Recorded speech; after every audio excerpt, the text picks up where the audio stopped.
휘리릭! 안녕하세요. 우리 주변의 청춘을 소개합니다의 파람입니다. 오늘은 6개월 만에 소방 공무원에 붙은 동섭 씨의 이야기를 한번 들어보려고 합니다.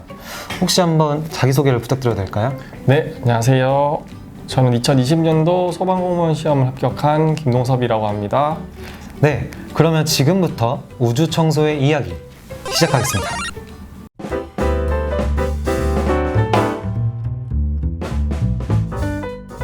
근현대로 다가오면서 이제 정말 피부로 느낄 수 있는 사건, 사고들이 많더라고요. 네. 그런 부분들은 이제 오히려 더 잘 외워지는 것 같았고, 네. 그 시대적인 스토리 흐름에 따라서 네. 잘 외워주신다면은 고득점을 받지 않을까 생각합니다. 그러면 한국사는 그 흐름대로 이렇게 외우면 네네. 무조건 암기. 네. 그 암기를 바탕으로 스토리를 따라간다. 스토리를 네네. 따라가면은 충분히 이제 합격할 수 있다라는 네. 말씀이시죠. 네. 그럼 이제 아침 9시부터 밤 12시까지 하루에 9시간에서 10시간 정도를 이제 순수 공부하셨다고 하셨는데 네. 사실 이 9시간, 10시간은 이제 과목이 5개잖아요. 네. 근데 뭐 이렇게 어떻게 시간을 배분하셨는지 뭐 나는 국어를 다 끝내고 영어를 했다. 네. 아니면은 뭐 국어 이 9시간, 10시간에서 이렇게 5과목을 이렇게 나눠서 이렇게 배분을 했다. 네. 이런 식으로 해서 어떻게 시간을 배분해서 공부를 하셨는지.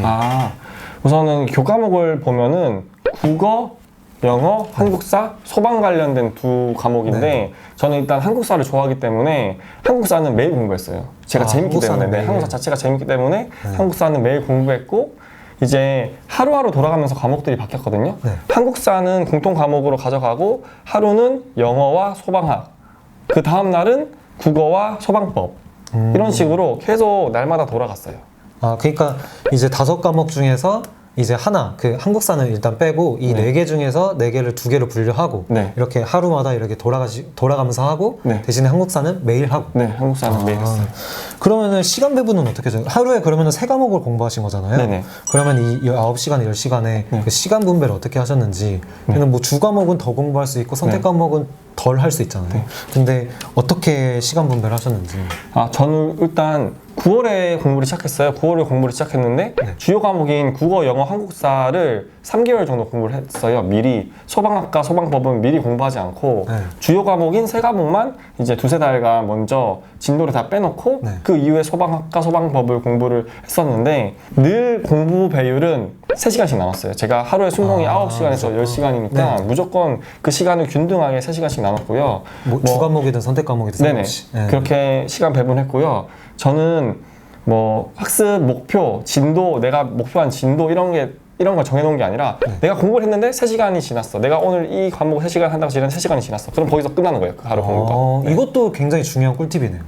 근데 이거는 사람의 성향인 것 같아요. 누구는 내가 오늘 여기까지 나가겠다 목표를 세우고 그걸 채우시는 분도 있는데 저는 그렇게 하면은 이 5과목을 목표를 다 채울 수 있는 날도 있고 못 채울 수 있는 날도 있는데 그 목표를 다 세우고 앉아 있을 시간이 없는 거예요. 목표 세울 바에 그냥 저는 다른 그죠, 거 더 하겠다라는 느낌으로 오늘 공부를 계속 해가지고 자연스럽게 3시간이 지났다. 오케이, 그날 그 공부 끝. 그 다음에 점심 먹고 또 다른 과목으로 넘어가면은 그 과목도 공부를 하다가 또 오늘 내가 할당한 3시간이 지났다. 그럼 끝. 그런 식으로 했었어요. 이제 많은 분들이 공부를 하실 때 그리고 많은 분들이 이제 뭐 유명한 강사나 그러신 분들이 학습 목표를 세워라 이런 말씀 되게 많이 하시거든요. 네.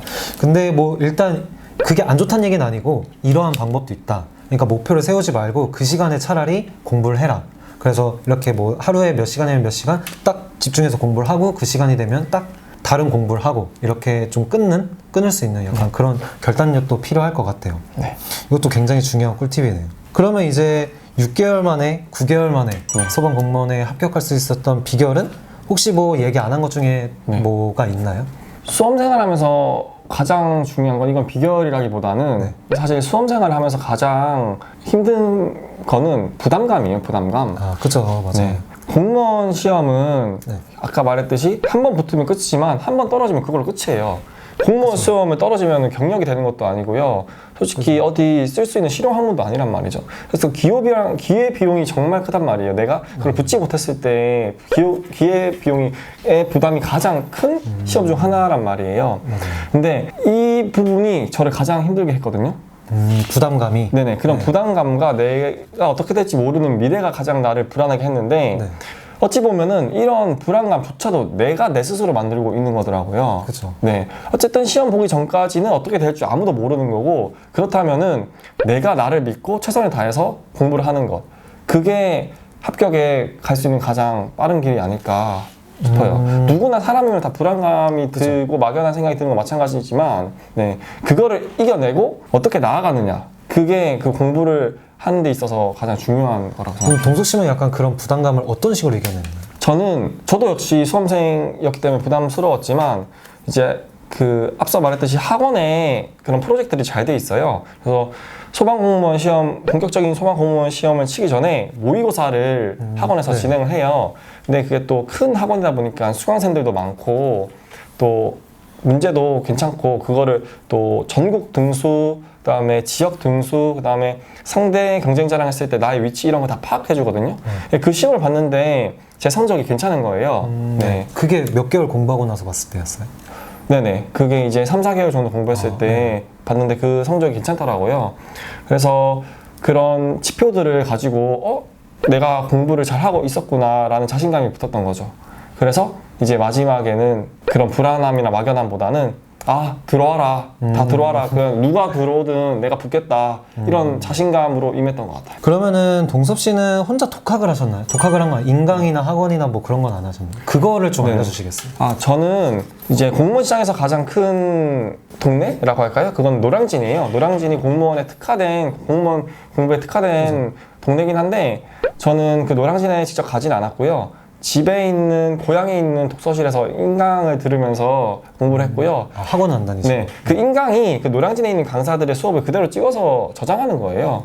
네. 그래서 저는 굳이 비싼 돈 내고 월세 내고 뭐 학원비 내고 밥값 내고 다닐 필요가 없다고 생각했고요. 그다음에 노량진에서 그렇게 공부를 하기 위해서 올라온 사람들이 많은데 그 사람들도 또 외로워요. 그쵸. 네, 사람이기 때문에 외로운데 그러다 보면은 공부가 끝나면은 다른 길로 빠질 수가 있단 말이죠. 뭐 술을 먹거나 유혹이 있을 수 있죠.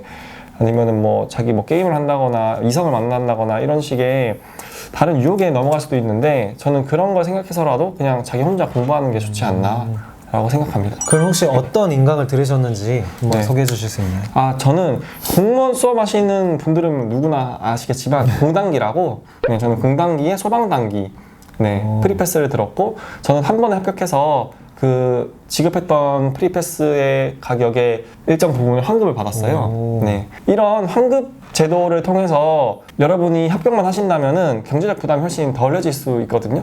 그래서 여러분들이 어느 사이트에 어느 회사에 그 프리패스를 들을 것이냐 아니면은 특정 강사의 강의만 먹게 들을 것이냐 이런 것도 잘 전략을 세우셔야 될 것 같아요. 그리고 이 모든 것들은 공부를 시작하고 나서 세우는 게 아니라 공부 시작하기 전에 이미 다 끝내 놓으시고 공부를 시작할 때는 정말 그렇게 사전에 그 공무원 시장에 대한 이해와 시험에 대한 이해와 그런 걸 바탕으로 공부만 전념하셔야 된다고 생각해요. 그러면은 동섭 씨는 어떤 강사님을 들으셨어요? 저는 국어는 이선재 강사님이랑 이태종 강사님을 들었고 영어는 김수환 강사님을 들었지만 그 강사님의 강의를 주로 듣진 않았고 저는 오히려 말했듯이 시중 있는 책으로 공부를 더 많이 했어요. 그리고 한국사는 요즘 되게 핫하신 분인데 전환기 선생님이라고 그 욕 잘 쓰는 한국사 선생님 계세요. 강의에서 재밌게 하세요.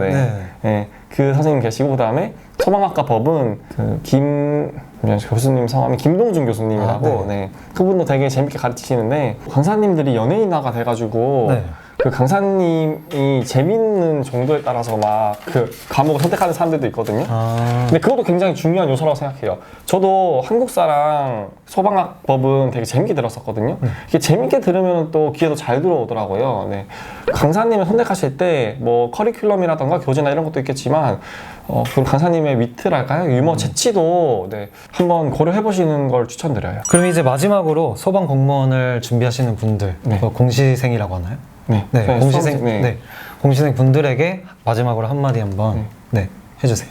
소방관 시험은 다른 시험이랑 다르게 체력 시험이 같이 있는 시험인데 절대 체력 시험을 만만하게 보시고 나중에 준비하시면은 큰 코 다치실 수가 있어요. 이제 체력 시험이 앞서 말했지만 되게 좀 어려운 종목들 평소에 일반인이라면 접하기 어려운 종목들이 많기 때문에 공부를 끝나고 설령 내가 필기를 합격하고 시작한다고 해도 그 최저 기준인 50% 이하를 맞아버리면은 합격이 취소가 돼요. 아무리 내가 공부를 잘한다고 해도 체력에서 60점 만점에 30점이 미달이 되면은 탈락이 되기 때문에 다른 어떤 뭐 전략이나 이런 것보다는 체력 준비에 초점을 맞췄으면 좋겠어요. 제가 이 케이스를 직접 눈으로 봤을 때 그렇게 억울하고 힘들어하는 사람을 본 적이 없어서 이 부분을 꼭 얘기해주고 싶어요.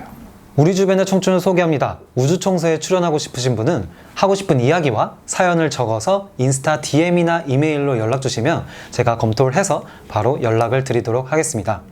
다시 한번 영상 시청해주셔서 진심으로 감사드리며 구독과 좋아요, 알림 설정까지 부탁드리겠습니다. 감사합니다. 회리릭! 소방관이라는 활동은 정말 그 소방관이 됐어야만 할 수 있는 활동들이잖아요. 힘든 사람들을 도와주고 불을 끄고 생명이 유익한 사람들을 살려내는 그런 일인데 과연 내가 이 두 손으로 그 책임감의 무게를 다할 수 있을까? 라는 부담감이 많이 드네요. 아직은 네. 와닿지 않는 거죠.